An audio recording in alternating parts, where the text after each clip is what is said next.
জীবনে কিছু কিছু ভুল থাকে যাকে সংশোধন করার সময় দেওয়া হয় না, যে ভুলের কোনো ক্ষমা হয় না, হয় না কোনো দ্বিতীয় সুযোগ।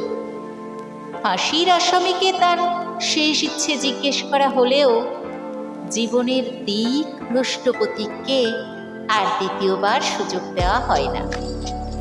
নিজের ভুল বুঝে সে যখন ফিরতে চায়, আপনজনদের সব দরজা তখন বন্ধ। গোলক ধাঁধার মাঝে ঘুরতে ঘুরতে যখন হাঁপিয়ে উঠে বাঁচার আশা ত্যাগ করে, ঠিক তখনই দুটো হাত এগিয়ে যাওয়ার রাস্তা দেখায়।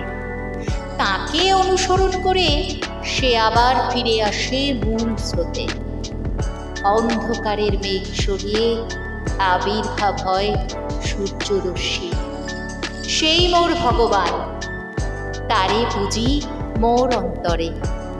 যে দেবতা শুধু বিচার করে, তিনি থাক ওই মন্দিরে।